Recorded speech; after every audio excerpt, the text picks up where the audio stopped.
I've been an artist since, well, this is kind of a funny story. You see the glasses, right?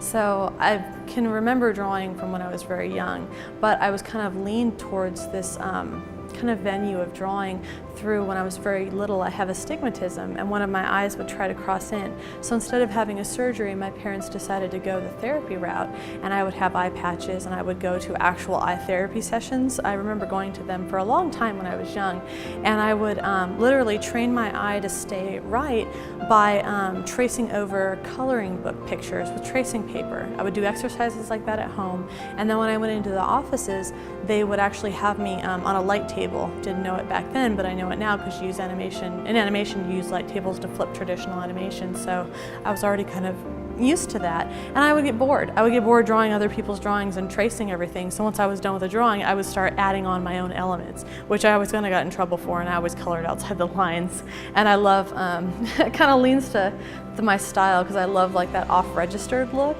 kind of like the style from the late 50s, early 60s when UPA, United Productions of America, kind of came about and broke away from Disney and started doing more of a graphic style animation, and I always really enjoyed that and the illustration of the time, so I've kind of leaned back to a little bit of a retro look with a lot of my stuff. Just walking outside my door every day inspires me.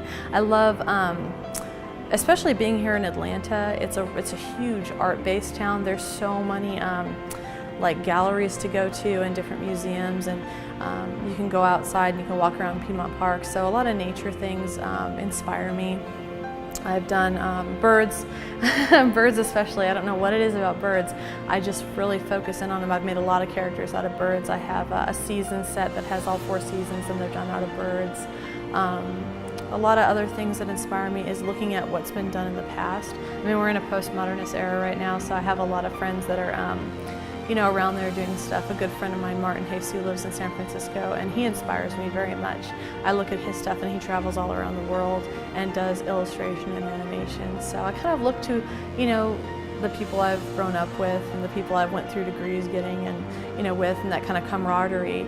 And I use their, you know, inspiration of what they do to kind of inspire my own work and keep pushing me forward, because it's kind of like, and I tell all my students this, it's like you think you're done at a certain point and you realize that as an artist, you don't ever really stop. You're never satisfied. You're like, okay, I've been doing this for so long, now what's going to be next? What's going to be the next little thing that I kind of tackle or try to do? And you're never really satisfied. You'll be 80 years old in a life drawing class going, man, you know, that elbow just isn't right. And to everybody else in the class, they're like, you're amazing, this is so good. And this has happened before to me where I've seen people in their 80s in a life drawing class saying these exact same things. And so I realized that being an artist is a lifelong pursuit. It never ends. You're always going to turn another corner and try to do something new and something exciting. And that's what is a neat challenge about being an artist. It's not something that's easy, and it's not something that ever is just a kind of wrapped up in a package and I finished and now I'm done and now I can move on with my life. There is no moving on. You just are constantly moving on, and that's what's really exciting. I love teaching. That's what I do right now. Where I would like to kind of see my art style take me is probably into more of animation production, maybe starting in my own series. I like doing independent animated films. I've done that in California, and I'm looking to kind of get back into that in the future. And I love showing work like in places like this for Raw, and just kind of like getting my stuff out there for people to enjoy. And I love to, like you said, inspire someone. If somebody likes a piece of art that I do and they have it or they get it into their home, that makes me feel really good, because it's like, wow, somebody, you know, has something of mine. It puts a smile on their face every day. And I love to make people laugh. If you look at my artwork, it's kind of funny. I have a lot of googly-eyed characters and things like that. So just to kind of, you know, not take life too seriously. I think it's amazing. I've been to a couple shows so far, and I think that Raw is such a wonderful opportunity, not just for professional artists who are already kind of in their mainstream of doing things, but for the up-and-coming artist that, you know, maybe doesn't know how to get started marketing themselves. And it's kind of like that really neat helping hand that kind of helps people kind of make that transition from being an amateur artist that kind of does stuff on the side to realizing, wow, this is a big venue and I'm going to be, you know, in a real show with a lot of people coming in, strangers seeing my work. And that kind of tails back to when I did one of my first independent films. I remember that when you show work to your friends or to your colleagues, they have a certain opinion about it and they're already seeing it at a certain level.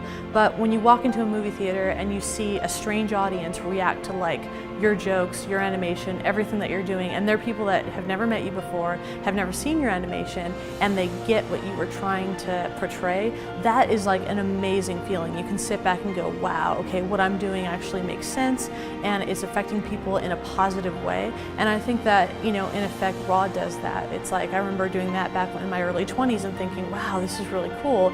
And now that I'm a little bit older and a little more professional, I see a lot more the younger generation coming up, and I think this is a really neat venue for them to be able to have, and for me to be able to have and be a part of, and for, you know, all ages to be a part of, and kind of take that next step and say, okay, I gotta up my game.